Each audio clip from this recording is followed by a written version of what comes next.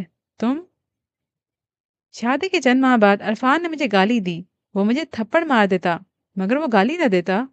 اس نے مجھے یاد دلا دیا کہ میں نے تمہاری محبت پر حرام کھایا ہے۔ اس نے مجھے یاد دلایا کہ میں ایک مردار کھانے والی ہوں۔ ایسے مت سوچو حوریہ، قدسیہ نے شفقت سے کہا۔ پھر وہ ہر روز مجھے ایک نیا نام دیتا ہے، ہر وہ گالی جو میرے کردار کی بالکل درست عکاسی کرتی تھی۔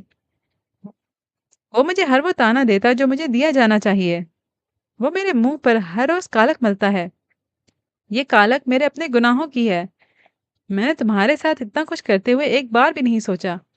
جس دن تم کالج سے گئی، عرفان بھی تمہارے ساتھ ہی رخصت ہو گیا تھا۔ وہاں عرفان کی جگہ ایک ایسے مرد نے لے لی تھی جو محبت اور رحم سے آری تھا، جیسے میں تمہارے لیے محبت اور رحم سے آری تھی۔ میں نے تم پر رحم نہیں کیا تو عرفان نے بھی مجھ پر کرم نہیں کیا۔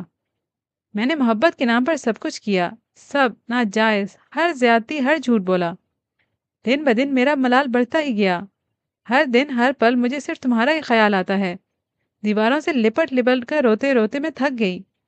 رات کی تنہائیوں میں نے تم سے معافی مانگی ہے قدسیہ۔ ہر رات میں نے یہی کرتی ہوں۔ ان سالوں نے مجھے صرف حسام دیا ہے۔ میں ابھی تک عرفان کے ملنے کے انتظار میں ہوں۔ میں مسز عرفان بنی تھی، عرفان کی نہیں۔ اس نے اپنا نام دیا، خود کو نہیں۔ میں نے عرفان سے محبت کی۔ میں نے یہ کیوں سوچا کہ اس محبت کا نصیب بھی مجھے خود ہی لکھنا ہے؟ تم نے مجھے معاف کر دیا قدسیہ، میرے لیے دعا بھی کر دو۔ میری دعائیں تمہارے ساتھ ہیں۔ اس نے میرا سر سہلایا۔ کاش مجھے یہ دعائیں لگ جائیں، کاش۔ عرفان کو مجھ سے گھن آتی ہے، اسے مجھ سے وحشت ہوتی ہے۔ وہ میری شکل بھی دیکھنا نہیں چاہتا۔ دیکھو اس خوبصورت شکل کی مالک کا بدنما انجام۔ اس وقت مجھے لگتا تھا کہ میری قسمت میرا ساتھ دے رہی ہے۔ مجھے یہ نہیں معلوم تھا کہ میری قسمت مجھے میری بدقسمتی کی طرف لے کر جا رہی ہے۔ تم مجھ سے پیار کرتی تھی اور میں نے تمہاری محبت کے ساتھ کیا کیا؟ عرفان سے نفرت کرنے کے بجائے میں دن بدن اس کی محبت میں مبتلا ہی ہوتی جا رہی ہوں قدسیہ۔ میرے لیے یہ محبت عذاب بن گئی ہے۔ دعا کرو میں اسے نفرت کرنے لگوں تاکہ میں اس کے بغیر رہ سکوں، اسے دیکھے بغیر رہ سکوں تاکہ وہ اپنی زندگی کی طرح گزار سکے۔ دعا کرو قدسیہ۔ عرفان، میں اس کے سامنے اس کے اسٹڈی روم میں کھڑی تھی۔ قدسیہ سے ملنے کے اگلے ہی دن ہم واپس نیو یارک آ گئے تھے۔ مجھے تم سے بات کرنی ہے۔ اس نے انہی نظروں سے مجھے دیکھا جن نظروں سے وہ مجھے دیکھا کرتا تھا۔ میں نے اپنا سامان پیک کر لیا ہے، ٹکٹ بھی کنفرم کروا لی ہے۔ تم آخری بار میری باتیں غور سے سن لو پلیز۔ اپنی یہ کتاب بند کر دو اور صرف مجھے سنو۔ میں چاہتی ہوں تم وہ سب جان لو جو صرف تم سے متعلق ہے، اور اس سب سے پہلے میں چاہتی ہوں کہ تم مجھے معاف کر دو۔ اس نے اپنی کتاب بند کر دی اور حیرانی سے میری طرف دیکھنے لگا۔ قدسیہ کے جانے کے بعد تمہارے اندر کا وہ بے رحم انسان پیدا ہوا جو عورتوں کو ایک ہی نظر سے دیکھتا ہے۔ تمہارا دل محبت سے خالی ہو گیا، اتنا کہ ایک بیٹی کی چاہت بھی نہیں رہی۔ ایک عورت کے جانے کے بعد تمہاری ہر عورت سے اتنی نفرت کی ذمہ دار میں ہوں، قدسیہ نہیں۔ تمہیں صرف مجھ سے نفرت کرنی چاہیے، صرف مجھے دھتکارنا چاہیے۔ قدسیہ تم سے محبت کرتی تھی، شیراز سے نہیں۔ اس نے تمہیں نہیں چھوڑا تھا، اس کی زبردستی شادی کی گئی تھی شیراز کے ساتھ۔ وہ تمہارے لیے روتی تڑپتی رہی تھی جیسے تم اس کے لیے تڑپتے تھے۔ ایک ایک کر کے میں نے عرفان کو سب کچھ بتا دیا۔ آخری بات جو قدسیہ نے کی تھی وہ یہ تھی کہ وہ نہیں چاہتی کہ دل کے سرجن کے اپنے دل میں نقص ہو۔ اتنے سالوں میں خود کو قدسیہ کا گناہ گار سمجھتی رہی، لیکن انقرہ میں قدسیہ سے ملنے کے بعد مجھے اندازہ ہوا کہ اصل نقصان تو تمہارا ہوا ہے۔ تمہاری تو میں نے روش ہی بدل دی۔ میں نے خود کو تمہارے ساتھ باندھے رکھا، تمہیں ناکردہ گناہ کی سزا دی۔ قدسیہ نے مجھے معاف کر دیا ہے، تم بھی مجھے۔ ایک زوردار تھپڑ نے مجھے درمیان میں ہی روک دیا۔ عرفان کھڑا مجھے گھور رہا تھا۔ وہ سب تم نے کیا؟ ہاں، میری سانسیں دھونکنے کی طرح چلنے لگیں۔ تم اتنی ذلیل ہو گئی تھی اور اب تم چاہتی ہو میں تمہیں معاف کر دوں؟ مجھے تم سے صحیح گھن آتی تھی۔ میں نے زندگی میں کسی کو پہچانا یا نہیں، لیکن میں نے اتنا ضرور جان لیا تھا کہ مجھے تم سے نفرت کرنی ہے۔ کیوں کرنی ہے؟ اس کا جواب تم نے خود آج دے دیا۔ اتنے سالوں میں تمہیں ایک بار بھی یہ خیال نہیں آیا کہ تم مجھے اس جہنم سے نکال دو؟ مجھے بتاؤ صرف اتنا ہی کہ قدسیہ جھوٹی نہیں تھی، وہ شیراز سے محبت نہیں کرتی تھی، اس کی زبردستی شادی کی گئی تھی۔ صرف اتنا ہی کافی ہوتا میرے لیے۔ اتنے سال میں نے اسے نفرت کی، اسے گالیاں دیں، اس فرشتہ صرف لڑکی کے بارے میں نہ جانے کیا کیا سوچا۔ اتنے سال میں نے ہر دن صرف اسے نفرت کی، ہر بار پہلے سے زیادہ نفرت کی۔ تم اندازہ نہیں کر سکتی اتنی۔ کیا تمہیں معلوم ہے میں اسے کتنی محبت کرتا تھا؟ وہ چلایا۔ تم جانتی ہو، وہ اسی انداز میں چلایا۔ اتنی نفرت کے باوجود مجھے آج بھی وہی نظر آتی ہے ہر طرف۔ اس کے جانے کے بعد مجھے معلوم ہوا کہ میں اس کے بغیر نہیں رہ سکتا۔ اسے پہلی بار دیکھنے سے اسے آخری بار ملنے تک وہ ایک ایک لمحہ میرے اندر موجود ہے۔ نہ اسے محبت کی نشاندہی کرنی پڑی تھی، نہ ہی مجھے۔ ہم دونوں کو معلوم تھا کہ ہم دونوں کے درمیان کیا ہے۔ تم نے اس عورت سے مجھے نفرت کرنے پر مجبور کیا، اس قدسیہ سے۔ اپنی محبت کو میں نے خاص وقت کے لیے اپنے اندر چھپا کر رکھا تھا، میں اس کی نمائش نہیں کرتا تھا۔ نہ جانے تمہیں کیسے پتا چلا کہ ہم دونوں ہی پڑھ رہے تھے، اور میں نہیں چاہتا تھا کہ قدسیہ کی توجہ پڑھائی سے کم ہو۔ میں اسے کامیاب دیکھنا چاہتا تھا۔ تم نے کیسے اس کے لیے میری محبت تاڑ لی؟ تمہیں کیسے معلوم ہوا حوریا؟ کاش مجھے معلوم نہ ہوا ہوتا۔ میری آواز لرزنے لگی۔ کتنا پیار کرتی تھی قدسیہ تم سے؟ اسی کے پیار کو دیکھتے ہوئے مجھے تم پیاری تھی۔ میں تمہیں اسی کی آنکھوں سے دیکھتا تھا۔ میری محبت میں اندھی ہو گئی تھی تو قدسیہ کی محبت کا کیا خیال کیا ہوتا تم نے؟ اس کی شادی کی خبر نے مجھے پاگل کر دیا تھا۔ تمہیں کیا لگا تھا میں نارمل ہو گیا، اسے بھول گیا؟ آج بھی کتابوں میں مجھے قدسیہ لکھی نظر آتی ہے۔ عرفان نے تنفر سے میری طرف دیکھا۔ اتنی نفرت تھی میرے لیے اس کی آنکھوں میں۔ میں اس سے محبت اور نفرت کے درمیان ہی لٹکا رہا اتنے سال، اتنی صدیاں۔ تمہیں ترس نہیں آیا مجھ پر؟ اس نے مجھے پکڑ کر جھنجھوڑا۔ تم نے صرف اپنا ہی سوچا، اپنی محبت، اپنی زندگی۔ اتنے سالوں میں بھی تم اپنی ہی محبت کی التجائیں کرتی رہیں، اپنے لیے ہی محبت مانگتی رہیں۔ جن سے محبت کی جائے انہیں تو دیا جاتا ہے، تم چھینتی ہی رہی مجھ سے، اور اب چاہتی ہو تمہیں معاف کر دیا جائے۔ قدسیہ نے تمہیں معاف کر دیا، غلط کیا۔ اسے چاہیے تھا وہ تم پر تھوک دیتی۔ یہ کام تم کر دو عرفان، تھوک دو مجھ پر۔ تم اس کی بھی لائق نہیں ہو۔ افسوس، میری اولاد تمہارے وجود سے پیدا ہوئی۔ میرا دل چاہتا ہے میں اپنے وجود کو جلا کر خاک بنا دوں، جس کے لیے تم اتنی گھٹیا بن گئی۔ میں نے یقیناً کوئی گناہ کیا تھا جس کی سزا میں تم مجھے ملی۔ میں نے اس کی سزا پا لی ہے عرفان۔ تمہاری نفرت ہی میرے لیے سزا ہے۔ ہر گزرتے وقت کے ساتھ ساتھ تمہارے لیے میری محبت بڑھتی ہی جا رہی ہے۔ کیا یہ سزا نہیں؟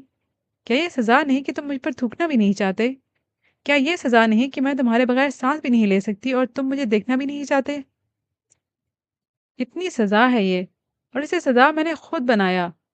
مجھے تم سے محبت بھی کرنا ہے اور تم سے الگ بھی رہنا ہے۔ تمہاری سزا تو ختم کر دی میں نے، میری کب ہوگی؟ ایک عرفان کے لیے تم نے اتنا کچھ تباہ کر دیا، ایک خاکی پتلے کے لیے اتنے جھوٹ، اتنا فریب۔ تم تو انسانیت کے لیے گالی ہو۔ بس کرو عرفان، خدا کے لیے بس کرو۔ میری آنکھیں اندھیر ہو گئیں۔ مجھے اپنے ہاتھوں سے مار دو، لیکن بار بار اپنی اتنی نفرت کا اظہار نہ کرو۔ مجھے میری بد دعا لگ گئی ہے۔ کاش اب مجھے قدسیہ کی کوئی دعا لگ جائے۔ تم مجھے معاف نہ کر سکو، لیکن مجھ سے اتنی نفرت نہ کرو۔ عرفان نہیں تھا، وہ کب کا جا چکا تھا۔ 6 گھنٹے بعد میری شکاگو کے لیے فلائٹ تھی۔ ایئرپورٹ کی طرف جاتے ہوئے میرے پاس صرف ایک ہی چیز تھی، اپنی ادھوری تعلیم کو مکمل کرنے کی امید۔ میں نے سوچا شاید کبھی میں بھی کسی دل میں زندگی دوڑا سکوں۔ کاش کبھی